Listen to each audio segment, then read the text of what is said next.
কিন্তু 27 লক্ষ নাগরিকের যে ভোটাধিকার হরণ হলো বা ডিলিট হলো, যেখানে 17 লক্ষ আমার হিন্দু, 10 লক্ষ আমার মুসলমান ভাই। আমি অবাক হয়ে যাচ্ছি, পশ্চিমবাংলা সরকারের 4 তারিখে সরকার পরিবর্তন হয়েছে, 9 তারিখে মূলত সরকার শপথ নিয়েছে, আজকে তারিখ হচ্ছে আপনার 22 তারিখ।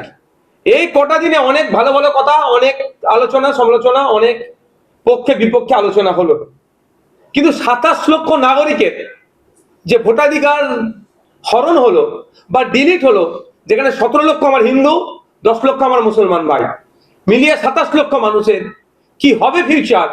রাজ্য সরকারের যিনি প্রধানে আছেন শুভেন্দু অধিকারী মহাশয়ের মুখে একটাও শব্দ দেখলাম না। শুধু তাই নয়, প্রধান বিরোধী দল হিসেবে যারা নিজেদেরকে দাবি করছেন সেই বিরোধী দলনেতার মুখেও একটাও শব্দ দেখতে পেলাম না। আমরা গিয়েছিলাম ডেপুটেশনে, আমরা সেখানে জানিয়েছি,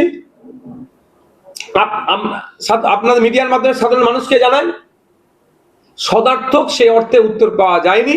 তারা বলেছে যে আমরা chief justice of Calcutta high court, registrar general of Calcutta হাইকোর্টের সাথে আলোচনা করছি যাতে স্পিড আপ করার জন্য। আমরা আইএসএফ ডেপুটেশন দিয়েছিলাম বেশ কিছু, যে দ্রুততার সাথে ওই 27 লক্ষ মামলা নিষ্পত্তি করে ভোটার লিস্টে নাম উঠুক, নতুন করে হয়রানি করা যাবে না, অহেতুক পেরেশানি করা যাবে না, আতঙ্কের পরিবেশ তৈরি করা যাবে না, এই দাবি আমরা রেখেছি। এবং ওখানে গিয়ে কথা বলে যেটা বুঝতে পেরেছি, কোনো না কোনো জায়গায় একটা ধীর গতিতে চলছে, সেটা চলছে কি চালানো হচ্ছে সেই বিতর্কে আমি জড়াবো না, যাতে স্পিড আপ হয় তার কথা বলেছি। এবং একটা নির্দিষ্ট টাইম বেঁধে দেওয়া হোক যে এত তারিখের মধ্যে এই টোটাল কেস 27 লক্ষ কেস সমাপ্ত করতে হবে, নিষ্পত্তি করতে হবে। সে উত্তর সে অর্থে দিতে পারেনি। আমরা আমাদের আইনজীবীর সাথে কথা বলেছি, জানেন আমি কলকাতা হাইকোর্ট থেকে দিল্লি সুপ্রিম কোর্ট পর্যন্ত এসআইএন নিয়ে আমার মামলা আছে। সুপ্রিম কোর্টে ওই মামলাতে বা অ্যাড করতে পারি বা নতুন করে হতে পারে, সে আলোচনা চলছে এখনো, ফাইনাল আমাদের এখনো চূড়ান্ত সিদ্ধান্ত হয়নি, যে একটা নির্দিষ্ট টাইম ফিক্সড করা যে এই সময়ের মধ্যে এই 27 লক্ষ কেসকে সমাপ্ত করতে হবে। এই বিষয়ে আগামী দিনে আমরা মামলা করতে যাচ্ছি। সিএ নিয়ে আমার অলরেডি চ্যালেঞ্জ করা আছে, মামলা চলছে সুপ্রিম কোর্টে, সেই তারিখ পে তারিখ ওই প্রশ্ন সরিয়ে রাখছি।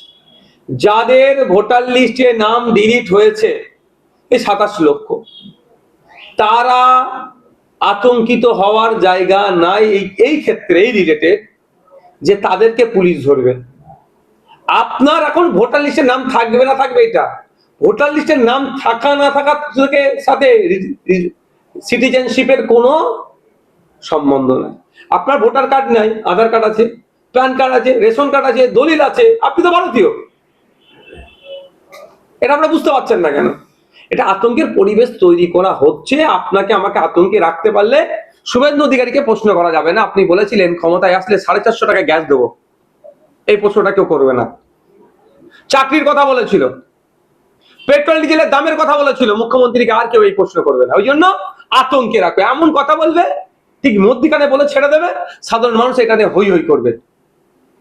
আরে আমার ভোটার ডিলিট হয়েছে অন্যায় ভাবে, আমার তো আরো কাগজ আছে। আচ্ছা, আপনারা যেটা ভোট দিতে যান, ভোটার কার্ড ছাড়া আর মনে 11টা মনে ডকুমেন্টস আছে ভোট দেওয়া যায়, তাহলে কেন সেগুলো অ্যালাউ করেছিল?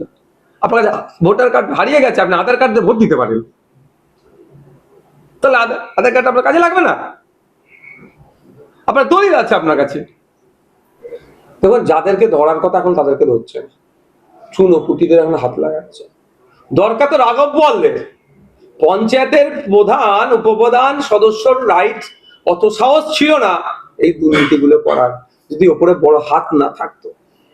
হ্যাঁ, এদেরও না ছাড় পায়, কিন্তু যাদের নির্দেশে এই দুর্নীতিগুলো হতো, যাদের মনিটরিং এই দুর্নীতিগুলো হতো, তাদেরকেও ধরতে হবে আমার বক্তব্যটা। আর যে সমস্ত টাকা দুর্নীতি করেছে সব বার করে রাষ্ট্রীয় কোষাগারে জমা করে, রাজ্যের কোষাগারে জমা করে আবার প্রকল্পগুলো ফিরে দেওয়া হোক। আর যেগুলো দেখা যাচ্ছে আবাস যোজনা 20,000 30,000 করে নিয়েছে, উদ্ধার করে ওই গরিব মানুষটাকে পৌঁছে দেওয়া হোক। পাশাপাশি যে বুলডোজার চালানো হচ্ছে, সেটা শিয়ালদা থেকে শুরু করে হাওড়া, পাকসাকাস এবং বিভিন্ন জেলা স্তরে ক্যানিংও হয়েছে, এই বিষয়ে আপনি কি বলবেন? দেখুন, আমি তো হকারদের পক্ষে সবসময়, আমি শ্রমজীবী মানুষের পক্ষে ছিলাম, আছি, থাকবো। দেখুন, যদি কেউ মনে করে এটা অবৈধ দখল, এটা মনে হলো সরকার বলছে এটা অবৈধ দখল, আমি না বলছি না, বিতর্কে যাবো না, ওটাকে বৈধ করতে, ওটা দখল মুক্ত করতে হবে। তা দখল মুক্ত করতে গেলে দুটো দিক, একটা হচ্ছে যেখানে ওরা রুজি রুটি করে খাচ্ছে তাদের অল্টারনেটিভ একটা তো ব্যবস্থা করে দিতে হবে। ওরা তো আমার রাষ্ট্রের জনগণ, পশ্চিমবঙ্গের নাগরিক, ওদেরকে আপনি জায়গা দেবেন না? তো চুরি চামারি করছে না, ওখানে বসে কিছু ইনকাম করে সংসারটা চলছে, তাকে তার অল্টারনেটিভ জায়গা ব্যবস্থা করে দিন। আর হচ্ছে নির্দিষ্ট টাইমের একটা নোটিশ দেওয়া। প্রথম বুল্ডোজার চালিয়েছিল পশ্চিমবাংলাতে এই বিজেপি সরকার এসেছে তিলজলাতে, সেই বুল্ডোজারকে আমরা আইনের মাধ্যমে আটকেছি। প্রথম বুল্ডোজারকে আমরা ধাক্কা দিয়েছি কি অনৈতিক পন্থা অবলম্বন করে হচ্ছিল বলে। যে আমরা দেখতে পাচ্ছি সোশ্যাল মিডিয়ার মাধ্যমে যে মাদ্রাসা ছেলেদেরকে ধরে বলা হচ্ছে যে জয় শ্রীরাম বলার জন্য, মাদ্রাসা হোক, স্কুল হোক, হিন্দু হোক আর মুসলমান হোক, কাউকে জোর করে তার মতের বাইরে গিয়ে কোনো ধর্মীয় স্লোগান দেওয়ানো যায় না, এটা আইনের পরিপন্থী। যে ধরনের এই ঘটনা যেখানে ঘটছে তাদের কাজই একটাই হবে যে তার লোকাল থানায় একটা রিটেন কমপ্লেন করা, সর্বপ্রথম কাজ হবে। রিটেন কমপ্লেন করার পরে যদি সেটা এফআইআর হিসেবে ট্রিট না করে, সেটা আমাদের সাথে যোগাযোগ করতে পারে। অনেক স্বেচ্ছাসেবী সংগঠন আছে, সুবুদ্ধি সম্পন্ন মানুষ আছে, তাদের সাথে যোগাযোগ করতে পারে, সেটাকে কোর্টে গিয়ে এফআইআর করে তার বিরুদ্ধে আইনত লড়াই করে তার এই অনৈতিক কাজকে বন্ধ করতে হবে। আরেকটা কথা শুধু যেটা হচ্ছে যে ভোটে তো হার জিত আছে, বিগত দিনে সিপিএম চলে গেছিল, তৃণমূল এসেছে, কখনো কংগ্রেস চলে গেছে, কিন্তু এইবারে যে এফেক্টটা তৈরি হয়েছে তৃণমূলের, কারণ কাউন্সিলর বা পঞ্চায়েত সেগুলো তো এখনো তৃণমূলের আন্ডার, তৃণমূল সরকারই রয়েছে, তারা নেই। এরা না থাকার জন্য সাধারণ মানুষ তার পরিষেবাগুলো তো পাচ্ছেই না।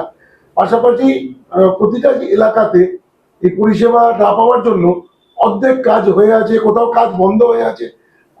এই যে সলিউশনটা, এটা প্রধান বিরোধী দল হিসেবে তৃণমূল বা আপনারাও তো বিরোধী দল, কিভাবে দেখছেন বিষয়টা? তো সেক্ষেত্রে সেক্রেটারি আছে পঞ্চায়েতে, প্রত্যেকের ক্ষেত্রে সেক্রেটারি আছে। আর দ্বিতীয় কথা হচ্ছে কেন পালাচ্ছে? আমি কি তাদেরকে তাড়িয়ে দিয়েছি ঘর থেকে? বলতে পারবে কেউ? এই লেভেলের দুর্নীতি করেছে, তারা ভয় এলাকায় থাকতে পারছে না। আমি বলবো ফিরে আসুন, পরিষেবা দিন। আর যদি ফিরে আসতে ভয় লাগে, পদত্যাগ করুন, সেই জায়গায় নতুন করে অন্যকে সুযোগ দিন, পরিষেবা সাধারণ মানুষ পায়। 1 বছর আগে একটা আইন হয়েছিল, সেই আইনটা এখন লাগু করা হয়েছে। সিএ এবং অনুপ্রবেশকারীদের পুলিশকে অ্যারেস্ট করতে বললো এবং বিএসএফ এর হাতে তুলে দিতে বললো। সেটাকে নিয়ে অনেক মানুষ বিভ্রান্তের ভেতরে আছে যে যাদের ডিলেট হয়ে মানে যাদের ভোটার লিস্টে ডিলেট হয়ে গেছে তাদেরকে হয়তো অ্যারেস্ট করা হবে। এই নিয়ে আমি একটা কথা, আমি অনেকটা কথা বলেছেন, আমি একটা কথা স্পষ্ট ভাষায় বলছি, এটা আতঙ্কের পরিবেশ তৈরি করা হচ্ছে। এসআইআর এর বাদ যাওয়া 27 লক্ষ মানুষের নিয়ে প্রতিবাদ আপনি একাই করেছিলেন এবং টিএমসির 80টা প্রার্থী থাকাও তারা চুপ হয়ে আছে। এটা এই বিষয়ে কি বলবেন? এটা আমি কিছু বললেই আবার